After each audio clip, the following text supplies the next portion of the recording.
Pito ka mga pulis girilibuhan o gidisarmahan samtang giimbestigar sa pagpangayo og kwarta sa ilang gidakop aron buhian. Mga nagbuhi og mga manok giawhag sa pagbabakuna sa ilang mga binuhi batok sa Newcastle disease. Presyo sa manok ug baboy posibleng musaka kung maapektuhan ang produksyon sa ilahang feeds nga gikan sa mais tungod sa El Nino. Nagkagubot ang gimando nga demolition sa mga balay sa May Kapitol.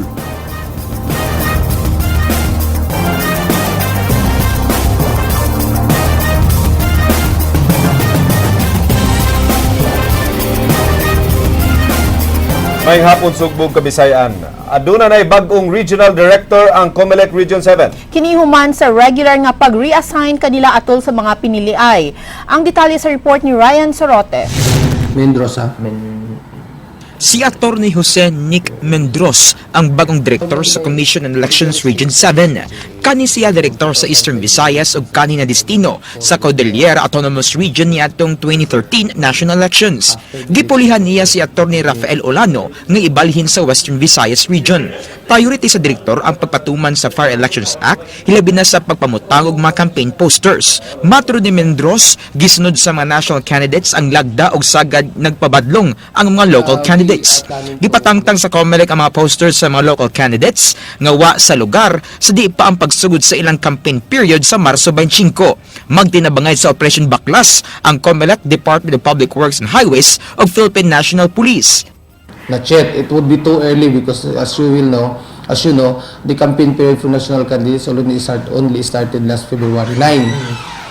Dadami yung mga poster na yan pag mag-start ang campaign period for local, right? And that's slated to start on March 25. Magigtagbo usab si Mendros sa mga provincial election supervisors o sa Regional Joint Peace and Security Coordinating Council. Waro sab siya mabalaka sa bagong assignment nga mas malinawon kung itandi sa Eastern Visayas nga mas gubot. I think we have more election watch list of areas in Region 8 than in Region 7. But then again, the preparation of all regions for the purpose of the elections are similar. Tutukan sa COMELEC ang pag-train sa 14,000 ka mga Board of Election Inspectors karong Marso. Ugma sugdan ang tulog ka adlaw nga training sa 98 ka mga trainers sa mga BEI sa Cordova. Alang sa Action Bisaya, Ryan Sorote, News 5. Kabisado ang bagong election supervisor sa COMELEC sa mga lugar sa lalawigan sa Sugbo nga adunay init nga pamulitika. Matod ni Attorney Eliseo Labaria na assign na siya sa bantayan isip kanhi COMELEC lawyer in charge natong eleksyon sa 2007. Nasayod siya kung unsang mga lugar ang angayang bantayan karong eleksyon base sa mga nahitabo niadtong 2010 ug 2013 nga elections. Si Labaria maoy gipuli kang Attorney Lionel Marco Castellano nga gi-assign una sa Dumaguete, Negros Oriental. By the Provincial Director of the PNP and the AFP sa PGCC. And I believe kung ang Bohol, sa iyang experience sa Bohol, kaya niya kayo ang Cebu. Nagkagubot ang gimando nga demolisyon sa mga balay sa May Kapitolyo. Human wala mapatuman ang mga pulis sa pagpatuman sa kahapsay niini. Gisundan ang aksyon ni Jinky Rusit. Hilas kayo! Hilas kayo! Mala ako pabusabos! Para silingan mamugan ko! Yun ini ang kahimtang sa gitakdang demolition kaganiha sa Barangay Capitol site kilid sa opisina sa NBI. Dunay nagsininggitay. Kami magkorta dili sa ubos! Kami wa kami mudawat og kwarta! So, Tungod sa kasamok, nakamugna kini og huot nga traffic sa iskina sa mga dalan Don Hill Garcia ug Escario. Gisirhan ang usa ka lane tungod sa nagbabag nga mga residente ug pulis sa dalan. Duna say sakop sa SWAT. Apan ang demolition team nga dunay court order atras abante sa pagsung sa mga balay nga angayang gubon. Wa sab sila makasinabot sa pulis pag-implement sa kahusay sa demolition. Di sila kaatraka tungod sa isog nga mga residente. Ang president sa Homeowners Association miingon nga sa 130 ka mga residente, 30 lang ang midawat og bayad gikan sa nagpaila nga tag-iya sa yuta. Amo ging babagan ang ilang patimonis dili may ngini mga musupak men no. Amo adila nga sige ang katong mga balay nga nasa sulod. Pag katong yung voluntary o dawat sa payment ilang i-offer, dimuli sa ninyo. Ang sheriff sa Branch 19 nga si Elcid Caballes miingon nga igor silang misunod sa mando sa korte.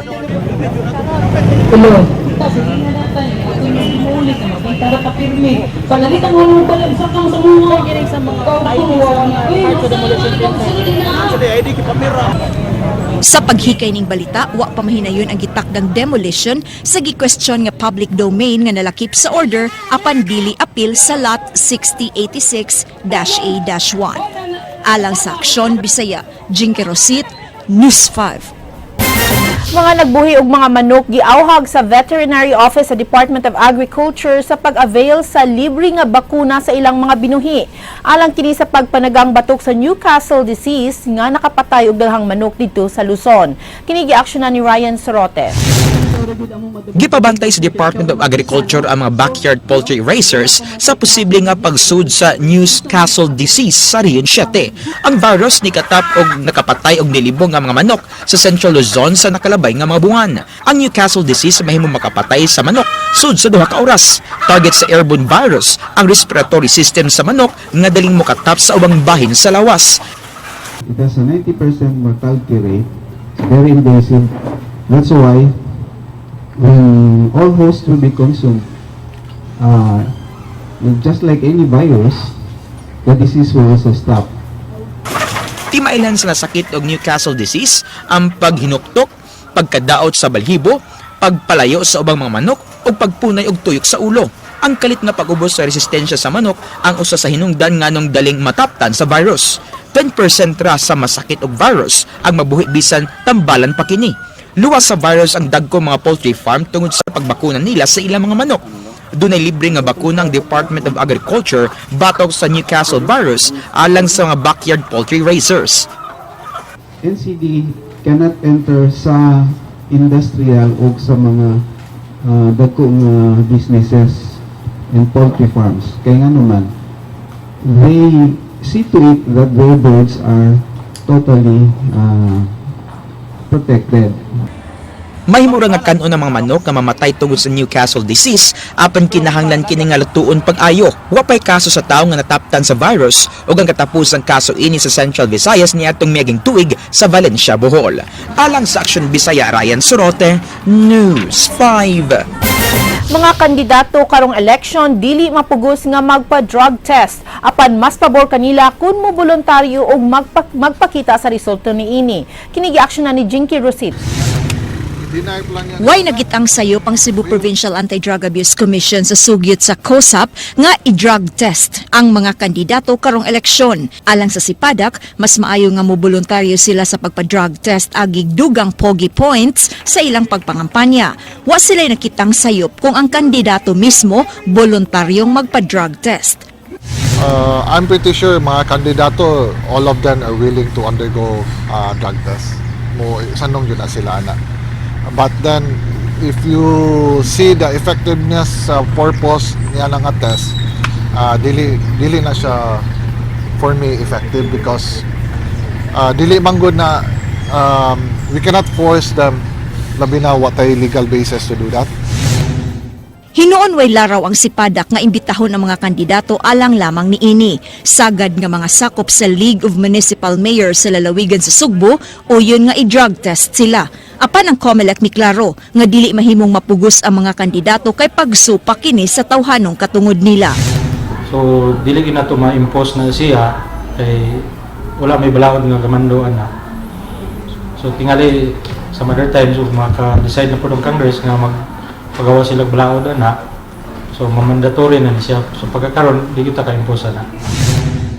Ang drug test gihimong mandatory requirement sa mulukat og magpa-renew sa ilang driver's license aron lang makadrive og sakyanan. Apan wa pay balaod nga nagmando og mandatory drug test sa mga political candidates nga mulingkod sa mga taas nga posisyon sa gobyerno. Voluntary on their part, no? Kung gusto nila ipakita nga sila drug-free, it's their choice. Alang sa Aksyon Bisaya, Jinky Rosit, News 5. Suportado sa kapulisan ang gisugyod nga drug test alang sa mga kandidato karong election. Mato ni Chief Superintendent Manuel Garlan, makaayo sa ilang kandidatura ang pagboluntaryo sa usa ka drug test.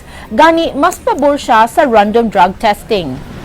Sa akin, mas effective siguro if all candidates would sign a waiver stating that they are willing to undergo drug test anytime. Anytime.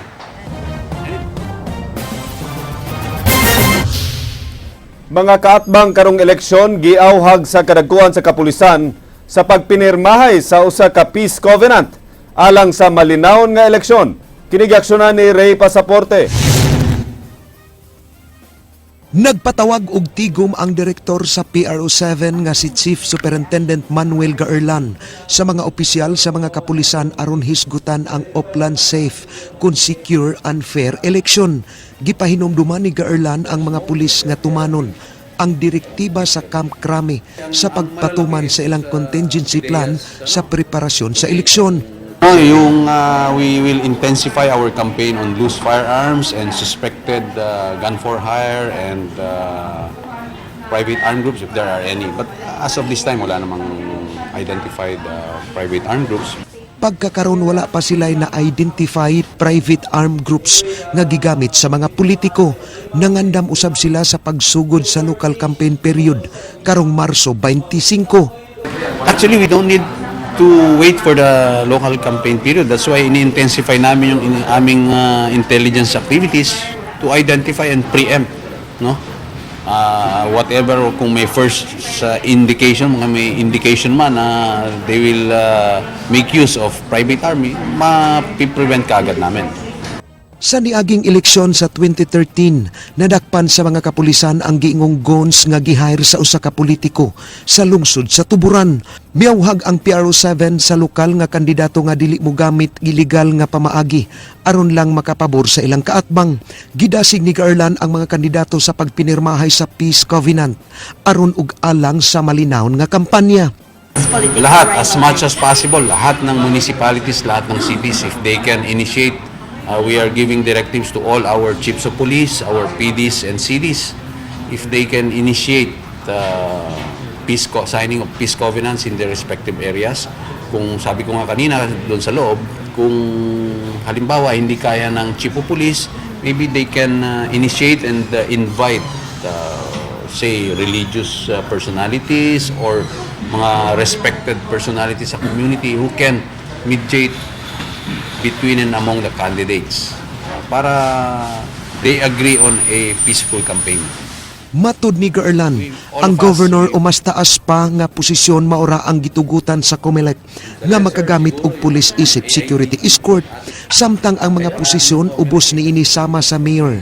Mahimong mangayo og pagtugot sa COMELEC alang sa pag-hire og pribado nga security agency ug dili mahimo mugamit og pulis. Alang sa Aksyon Bisaya, Ray Pasaporte, News 5. Gipadisarmahan ang 7 ka mga pulis kinsa gireklamo nga nangayo og kwarta sa ilang dinakpan aron ilang buhian. Ang mga pulis giingon nga nagigstorya pa sa amo sa ilang dinakpan alang sa pag-areglo pagkasikop sa drug courier niini. Kinigaksyonan ni Ray Pasaporte. Ang giimbestigar mo ang 7 ka mga pulis sa City Intelligence Branch sa Dakbayan sa Subo. Nabot sa kadagkuan sa kapulisan ngang ilang gidakop. Gipangayuan nila og tag 75,000 pesos matag usa aron buhian human sa ilang anti-drug operation niadtong Domingo sa Barangay Dulho, Fatima. Yeah, automatic mo conduct mo yung investigation kay napuntig siya sa dyaryo. Na siya sa dyaryo karon. Atong nabasahan ang kuan karon sa dyaryo. Mao pa na itong legal basis ang news clippings. Ang gimbestigar, mao sila si PO3 Robert Iscarlan, PO3 Roy Ryan Cavalida, PO2 Arnolfo Riglamos, PO2 Dennis Mosqueda, PO2 Manuel Pais III, PO1 Percival Iborlas ug PO1 Ansar magtahil. Nadakpan sa mga pulis sila si Lito Pakulanang, Christian Pardillo ug Mervin Pardillo. Apan sumala sa blatter sa CIB, si Lito Pakulanang raang nakuhaan og 7 ka pakete sa gituuhang shabu. Ugwa na apil sila si Christian ug Mervin Pardillo. Sumala sa usa sa mga pulis nga nagdumili sa pag-atubang sa kamera. Wala sila'y nakuhang ebidensya batok ni Christian ug Mervin. Apan ang wala buhii nga si Lito Pakulanang mi-insister nga silang tulo ang gidakop ug gidala sa opisina sa CIB. Gani natingala siya kung ngano nga 7 ka pakete nga shabu ang nablatter nga nakuha gikan kaniya. Nga upat raman iyang dala ug ang tulo niini nakuha gikan kang Mervin. Wala siya masayod kung nakahatag ba og kwarta sa mga pulis ang duha niya kakauban. Apan matud ni Lito, gibuhian ang duha human gikaistorya sa pulis ang amo sa illegal drugs ni Mervin. Samtang gipasaligan siya nga piyansahan. Ang pulis rin may istorya siya ng amo niya din. Yeah. Nakakuha ko sa istorya. Yeah, nang nadunggan nimo, sa may mo nadunggan nga istorya nila atong pulis. Pag-istorya sa among Melvin. Wala. May short man sa opisina ng pulis. Wow, dungog. Mo to gibuhian ba na yun?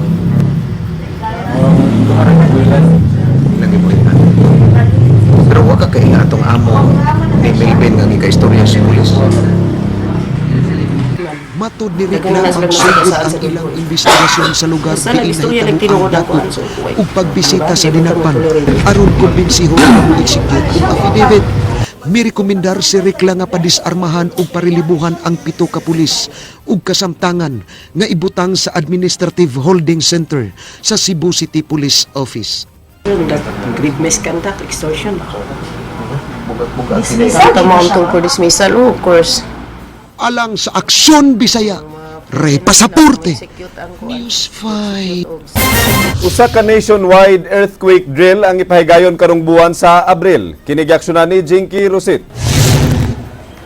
Tumong sa earthquake drill nga mabansay-bansay ang mga lokal nga kagamhanan alang sa pagtubag sa mga emergency, sa gayon nga adunay mahitabo nga linog. But usab mahibawaan kung preparado ba ang matag LGU sa bisan unsang katalagman nga posibleng moigo sa ilang lugar. Giawhag sa Provincial Disaster Risk Reduction and Management Office ang tanang LGU sa pagsalmot labi na kadtong identified nga earthquake-prone area. Sa may Balamban, Ecuador, Southern Cebu. Yes, ang kanigit sila kung with mga kaning kanungsuran na apil ani, so mas maayo gid na participate gid sila na not only nga kuano na naa sila sa mga tingana nga types of hazards, but in terms of preparation na Karong Biyernes magtagbo ang tanang responders sa lalawigan sa Sugbo aron tukion kini. Buot sa PDRRMO nga mapadangat sa mga responders ang ilang mga sistema nga gipatuman panahon nga moigo ang bisan unsang katalagman. Mag-start na ang earthquake drill niya. Then mo perform din sa ilang mga duct cover and hold o ilang mga emergency evacuation. Ang MGB-7 una nang miilang earthquake hazard ang mga lungsod sa Oslob ug Santa Fe ug ang mga syudad sa Lapu-Lapu ug Bugo. Alang sa Aksyon Bisaya, Jinky Rosit, News 5. Presyo sa manok ug baboy posibleng musaka kung maapektuhan ang production sa mais tungod sa pagnihit nga epekto sa El Nino nga nasinati sa nasod. Kinigiaksyonan ni Ryan Sorote. Pagbaba sa immunity sa chickens, Dunay kabalaka ang mga eksperto sa natad sa agrikultura sa epekto sa nagpadayon nga El Nino sa nasod. Kay gawas sa epekto ini sa mga pananom, gipanglantawan usab ang posible nga pagmahal sa manok ug baboy. Tungod kini sa posible nga pagmahal sa presyo sa feed sa mga manok ug baboy nga sagad ginama gikan sa mais. once corn will be insufficient and very insufficient, I'm very sure prices will go up. Matod sa Department of Agriculture, labing apektado sa nagkakusog ni El Nino ang mga kamaisan nga posible mukunhod ang supply sa sunod nga mabungan. Tungod sa El Nino, gikabalakan sa DA ang pag-hoard sa pipila ka mga magpapatigayon o pagbaligya ini sa mahal nga presyo. Apektado sab ini ang mga produkto nga manok ug baboy sa mga kananan kansang dugang gasto ipasa sa konsumidor. Laing problema ang pagkasakit unya sa mga manok ug baboy tungod sa kainit sa panahon. Daling magkasakit ang mga manok kung muotro-otro ang panahon. Mas kuya ang epekto sa kainit sa mga baboy nga makaapekto sa pagmabdus ini. Matod sa DA, mahimo makuhaan ang anay tungod sa kainit kung kuwang kini og kaligo. Ang dili gyud kayo ganahan og init no is number one is the baboy. Mo gyud na siya unang maapektuhan if we talk about init. Hulga Nagausab sa mga hayop ang heat stroke. Matod sa Pag-asa, lakip sa 32 ka malabing apektuhan sa El Nino ang mga probinsya sa Bohol, Negros Oriental ug Siquijor din sa Central Visayas. Alang sa Action Bisaya, Ryan Sorote, News 5. Porngal nga gisemento sa One Cebu ug United Nationalist Alliance ni Vice President Jejomar Binay ang ilang coalition. Kini giaksyonan ni Ryan Sorote. Tama na ang panahon. The time is here. Panahon na. Kuyog kita sa kadaugan karong Mayo 9. Opisyal na nga nakuha ni Vice President Jejomar Binay ang pagsuporta sa One Cebu Party sa pamilyang Garcia. Present si kani Kongresista Pablo Garcia ug ang iyang mga anak na silang Kongresista Gwen Garcia, kani Congressman Pablo John ug Winston Garcia nga magpapili pagkagobernador. Matod sa mga Garcia, wa biyain ni Binay ang ilang pamilya dihang gisuspenso pagkagobernador si Gwen ni atong 2012. Si Binay ra usab ang alang kanila adunay igong katakos ug kasinatian nga mahimong presidente tungod sa iyang pagkabeterano. Maghiusa kita, mga pinalangga kong Subuanon, alang sa paghatag, pag-deliver unya ngadto sa atong nasod, magagikan dinhi sa Subo ang musunod nga presidente sa Pilipinas, Jejomar Binay. Si Vice President Jejomar Binay mihangop sa pakig-alyansa nila sa mga Garcia uban sa iyang running mate Senador Gringo Honasan ug mga kandidato pagkasenador. Mitabong usab si Cebu City Mayor Michael Rama ug ubang mga sakop sa koalisyon sa Tibok Sugbo. Gipasalig ni Rama ug sa mga Garcia ang ilang paghugpong aron sa pagsuporta ni Binay pagka-presidente. Niadtong miaging eleksyon, dili lang kay nag-una. Nag-inusara ang una pagsuporta sa atong partido, One Cebu. Mipaloy usab ni Binay si 4th District Congressman Benor Salimbangon bisan sakop kini sa National Unity Party nga hangtod karon wa pay giendorso pagka-presidente. May pasalig ang One Cebu nga mapadaog nila si Binay sa Sugbo sama sa pagpadaog nila ni kanhi presidente Gloria Macapagal Arroyo. Alang sa Action Bisaya, Ryan Sorote, News 5. PDP laban Vice Presidential Candidate Alan Peter Cayetano nakigtagbo sa mga tinunan sa Cebu Doctors University alang sa usa ka Students Forum. Ang detalye sa report ni Jinky Rusit. Alauna karong hapon diyang miabot sa Cebu Doctors University sa siyudad sa Mandaue ang Vice Presidential Candidate sa PDP laban nga si Alan Peter Cayetano. Nakigtagbo siya sa mga tinunan sa CDU aron tubagon ang ilang mga pangutana kabahin sa iyang kandidatura. Sagad sa ilang mga buot masayran ang plataporma di gobyerno nila ni Presidential Candidate Rodrigo Duterte. Tubag ni Cayetano, peace and order, labi na pagsumpo sa problema sa drogas, paghimong sayon ang serbisyo publiko ngadto sa katawhan, pagwagtang sa kontraktualisasyon ug ang pagsumpo sa korupsyon. We are the only group that guarantees you that in 6 months you will feel safe, that you will not see or hear of open drug pushers, no? Hindi namin masasabing 100% kasi imposible yun. Ang faculty sa CDU nga si Dr. Bogs Kabugoy natagbaw sa platform of governance nga gipresentar ni Cayetano. Okay man ang iyang platform god, bali murag bag-o gyud siya tanan ba. Wala pa na mga programa sa una, wala pa na mahitabo. So sa akong pagpaminaw sa iyang plano para sa Philippines, okay gyud. Alang sa Aksyon Bisaya, Jinky Rosit, News 5. Buhatan sa Commission on Higher Education nagtinguha nga mag-coexist na lang ang SWU School of Medicine ug ang Matias H. Aznar Memorial College of Medicine. Kini aron hingpit nang matapos ang bangi sa duha ka grupo sa maong tunghaan. Ang detalye sa report ni Ryan Sorote. Magduha ka tuig na nga nag-antos ang mga estudyante sa Southwestern University School of Medicine sa gingong pagpangapiki sa Commission on Higher Education Region 7. Labing apektado ang mga graduates nga di makatake og licensure examination ug paglukat sa mga foreign medical students og visa tungod sa kakuwang sa requisitos gikan sa CHED 7. We are deprived of getting our SO, our visa, and for us not being able to take the foreign licensure exam. So that's our main concern. It's already getting to 2 years. Each time we go to Region 7, it would say the matter has been transferred to the Church Central. And up till now, nothing has been done. Giklaro sa CHED Central Office sa usa ka statement nga igura nila gi-recognize ang Matias H. Aznar Memorial College of Medicine Incorporated base sa ilang record sukad pa niadtong 1970.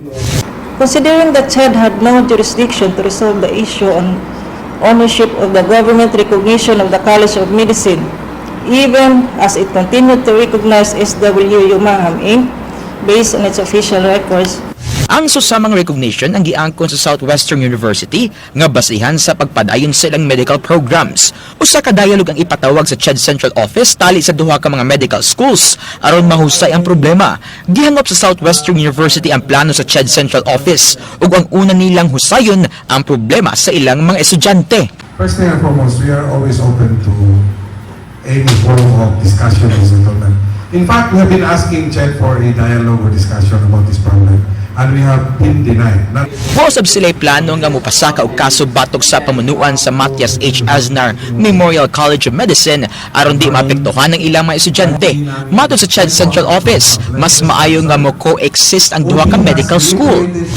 We believe that since it is the medical students' plight that is CHED's primary concern, the better option would be for the two institutions to exert all efforts at forging a viable and acceptable solution for their mutual benefit and possible coexistence, but that this should be in accordance with CHED policies, standards, and guidelines. Giklaro hinung sa Southwestern University nga di sila maoy mukuha og bagong permit kay sila mo'y matuod nga giila sa gobyerno og di ang Matias H. Aznar Memorial College of Medicine. If we apply, then we're a new school. We're not a new school. We have been using our government recognition since 1954. So if there's a new school that's going to apply, it's going to be Mananatas. Because if we are really pursuing towards that direction that we are going to apply for a permit, then what will happen to this recognition? This recognition is in our name, and this states that this cannot be transferred.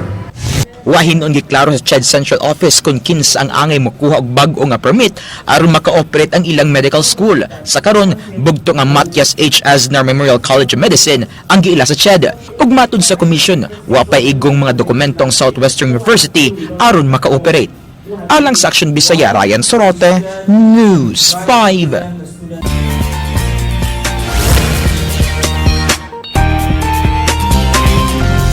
Happy Vibes sa TV5. Karong bag-o lang gilusa dinhi sa Sugbo ang search alang sa sunod nga boxer sa nasod nga may dakong puruhan nga musikat unya sa International Boxing Arena.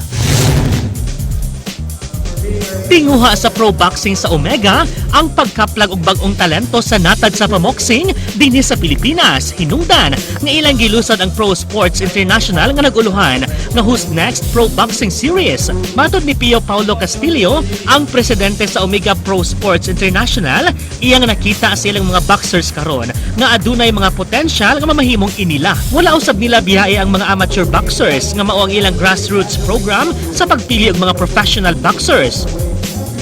Since I was a little kid, they started building on small athletes coming from all over the Philippines and building them up to become title fighters for world-class fights all over the world.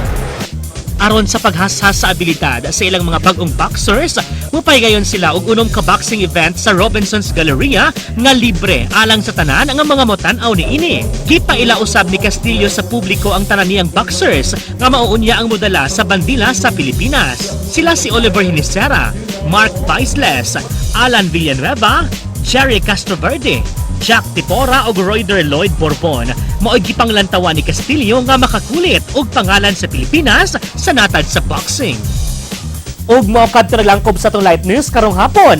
Alang sa walay karapusang mga chika, uban ko ninyo matag alas 7:30 sa buntag, weekday sa Rated JP sa Radio 5 101.9 News FM Cebu. Kini si JP Laukat Serang nga toward of the gay nagkanayon. Ang buhay ay parang gulong, minsan nasa ibabaw, minsan nasa vulcanizing shop. Agay!